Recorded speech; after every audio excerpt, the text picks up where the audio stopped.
Baiklah, saya akan menjelaskan bagaimana kita bisa memperkirakan massa penggaris kayu ini tanpa menggunakan alat timbang. Akan tetapi, dalam prosesnya, sebenarnya ya, kita tetap menggunakan prinsip alat timbang tersebut. Misalkan prinsip neraca. Mari kita lihat langsung konsep-konsep yang bisa digunakan dalam kasus ini.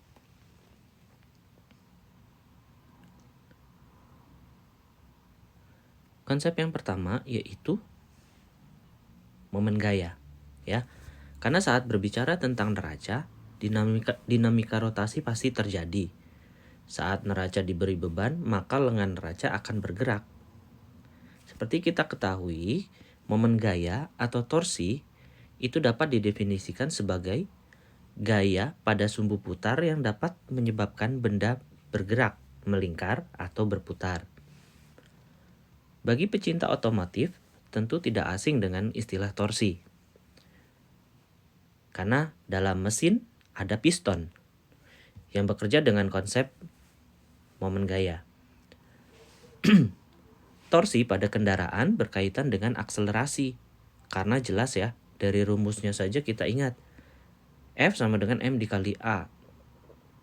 Sudah tampak semakin besar gaya yang bekerja, maka berbanding lurus dengan akselerasi yang dihasilkan. Oke, kita kembali lagi pada prinsip neraca. Konsep kedua yaitu pusat massa, yang didefinisikan sebagai titik di mana semua massa dianggap terkonsentrasi di titik tersebut. Sistem neraca, atau seperti jungkat-jungkit, akan dalam keadaan seimbang bila titik tumpuan berada pada pusat massanya. Dan ini berhubungan dengan torsi. Representasi matematika dari torsi adalah sebagai berikut, di mana tau adalah momen gaya, itu besarnya sama dengan R sebagai jarak gaya ke pusat massa, dikali dengan F sebagai gaya yang bekerja, dan juga sin theta, di mana theta adalah besarnya sudut gaya terhadap bidang. Ketiganya ini berbanding lurus dengan torsi. Namun untuk sudut, nilai maksimum adalah 1 yang didapatkan dari sudut tegak lurus bidang, ya, atau 90 derajat dengan bidang. Pada kasus kita, tanpa adanya beban, penggaris kayu 1 meter dapat dikatakan memiliki pusat massa di titik 50 cm, dengan asumsi dimensinya itu simetris. Artinya tidak ada kayu yang lebih tebal di salah satu sisi. Namun pada saat diberi beban di salah satu lengan, maka pusat massa akan bergeser mengikuti beban tersebut untuk mencapai keseimbangan. Kalau kita ilustrasikan, diletakkan beban di sebelah kiri, maka pusat massa bergeser ke kiri dengan jarak tergantung dari hasil pengamatan ya. Gaya yang bekerja pada sistem ini ada 2, yaitu gaya berat dari beban dan juga gaya berat dari penggaris itu sendiri. Di lengan sebelah kiri ada gaya berat dari beban, kita sebut dengan WA, dan gaya berat dari penggaris kita tulis sebagai WB. Torsi ini adalah besaran vektor ya, sehingga nilainya sangat dipengaruhi oleh arah. Seperti terlihat pada gambar, dengan garis merah, menunjukkan WA memiliki arah counterclockwise atau berlawanan dengan arah jarum jam. Sedangkan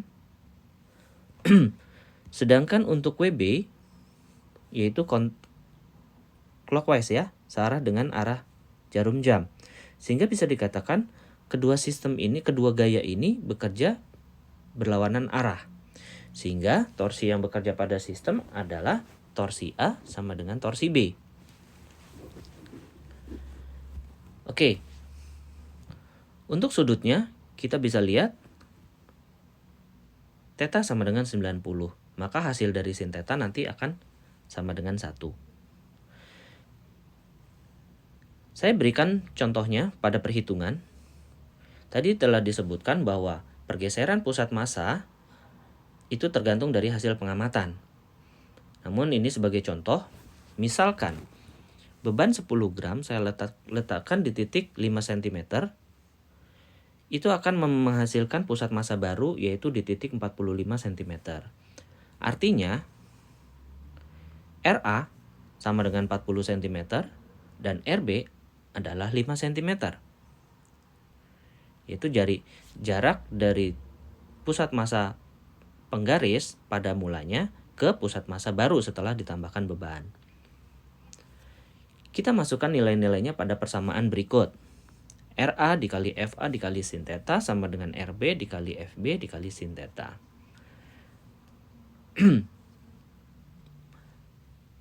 Ya, karena di sini ditanyakan masanya, maka gravitasi bisa kita tiadakan ya, kita coret saja. Kemudian satuan untuk panjangnya juga sudah sama-sama cm, maka kita akan dapatkan massa penggaris sebesar 80 gram.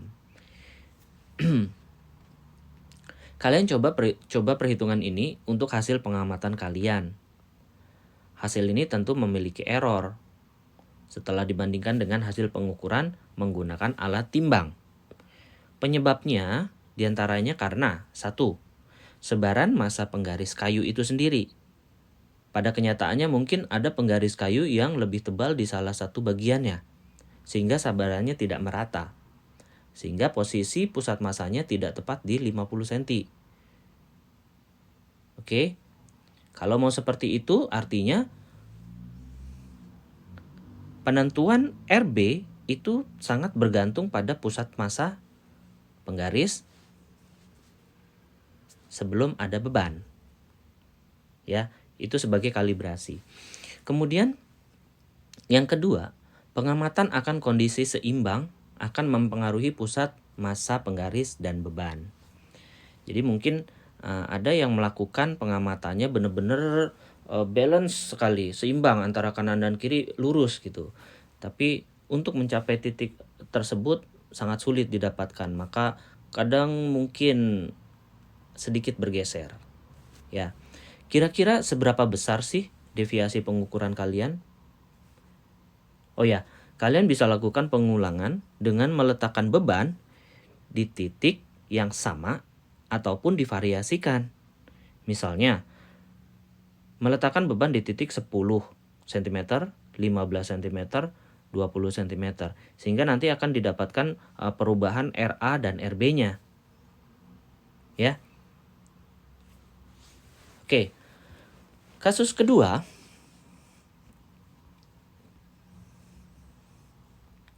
nah ini dia. Saya berikan sedikit modifikasi. Penggaris kayu 1 meter itu saya ganti dengan penggaris besi sepanjang 20 cm. Kemudian beban yang diberikan pada masing-masing kelompok masih sama, namun saya tambahkan satu alat lain yaitu measuring cylinder. Tentu saja para siswa pasti akan menggunakan cara yang sudah diajarkan sebelumnya kan. Nah, seperti pada tampak gambar ini. Ya, dengan cara yang sama, maka akan didapatkan massa penggaris sebesar 35 gram. Ya. Di sini saya coba letakkan di sebelah kanan untuk lebih memahami proses pergeseran pusat massa itu sendiri dan juga arah dari gaya yang bekerja.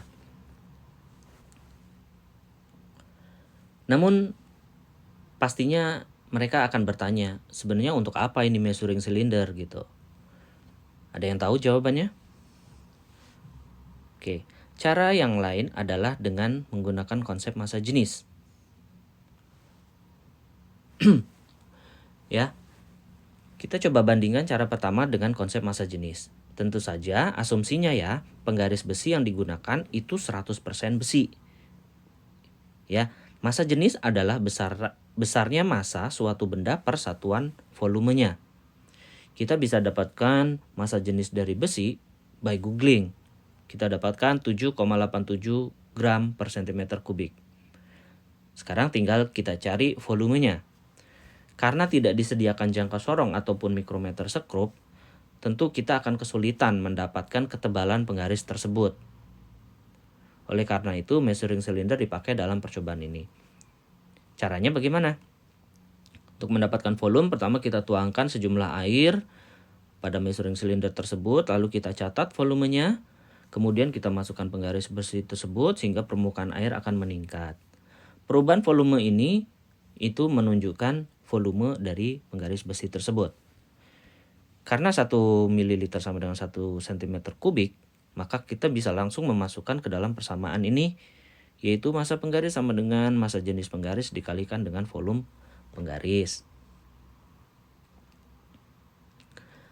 Ya, kira-kira bagaimana hasilnya? Coba kita bandingkan percobaan sebelumnya dengan percobaan yang ini. Lalu kita juga bandingkan kedua cara dengan hasil pengukuran menggunakan alat timbang. Jika nilai deviasinya kecil, maka bisa dikatakan kalian bisa mengukur massa suatu benda tanpa menggunakan alat timbang ya guys. Nah,